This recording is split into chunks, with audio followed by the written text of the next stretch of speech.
Today we're going to talk about Bethesda.net and the upload issues from the creation kit. Now I've done some research and read a few documents about it, and the changes that people have discovered. And it seems that they've dropped support for TGAs and now separate the textures from the main BSA archive. It says archive, so it explains why when I packed it up, my BSA files were substantially smaller than they should have been. It felt like something was missing. That's because something was missing. Now I'm used to it not packing the scripts up because it only did it once, and then Bethesda fixed it and it stopped packing the scripts. I've had to do it manually ever since. But now apparently it doesn't pack textures either and a few other things, so you've got to manually add them. Now, because the texture doesn't accept TGA, they all have to be converted to DDS files. DDS, I think, is used as a way of supporting the Xbox, kind of a compressed, high-quality image system. If you think about the size of TGA files in memory and things like that, and the amount of memory the Xboxes have, it makes sense.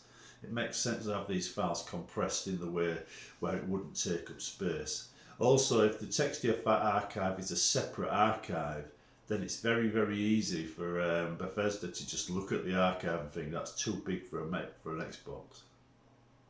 So I can understand why they did it.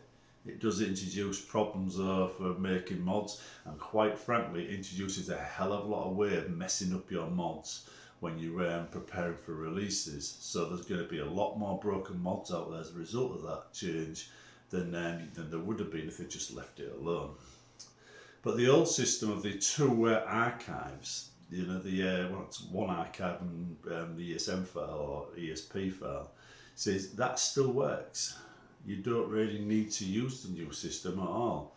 It still packs things up and everything else. So, I mean, why? Why is it even needed? Anyway, the changes do represent a pain in the butt because the DDS files are an NVIDIA file format.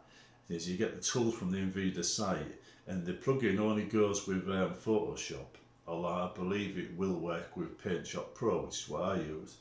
The two have been rivals ever since the year dot, but one of them, Photoshop, has been more user-friendly than the other one, and therefore it became more popular. But anyway, they got a plugin for that, but I haven't been able to find the specific files. I think the 8BI files that need to be in a certain folder to work with PaintShop Pro. I don't know where they put them, and I certainly haven't found any DDL files to copy to system directories. So there's something weird going on there which I need to investigate. All I know is the standalone tools complained I didn't have an NVIDIA driver installed. So it looks like it works off of NVIDIA hardware, the standalone tools, and the plugins for the PaintShop Pro, which is an affordable paint package that most people could afford, unlike Adobe Photoshop, that so far hasn't worked for me. So, but I will add that this kind of thing is exactly the kind of thing all modders have to do when there isn't a construction kit.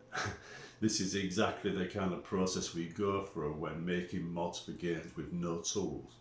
We had to figure things out ourselves. So it's not new to me, this process of working stuff out or understanding my way around a problem. And I think in this video I've outlined the problem quite nicely. So if you do want to upload to Bethesda.net and you are having problems, convert the files to DDS files first. Make a separate archive for your textures. Double check every file is indeed packed into one of the archives, because it looks like it's skipping quite a lot of stuff, and then try again. That's the best way. Yeah, I'll update you if I find anything else out. I understand there's lots of information floating about, but it goes back a few years, this information, and the DDS files are quite old now. I would say it's probably outdated, and the support, for new paint packages just isn't there. It's getting harder and harder. It might have to install older paint packages to get support for the exporters and stuff like that in order to keep on supporting the DDS file format. or maybe even have to buy an NVIDIA graphics card in a market where there is no graphics cards at the moment because they're all out of stock everywhere thanks to a combination of COVID, lockdowns and Bitcoin. Yeah, it's not a good situation, is it? Anyway, that's the update for you. I am still researching how to get the things uploaded for Xbox users and stuff. They did report that my mods were working fine previously, before these changes. Unfortunately, it won't let me upload those old archives, so I've got to start all over again and repack them using this system, which we've explained today. It's full of errors and issues. See you in the next one.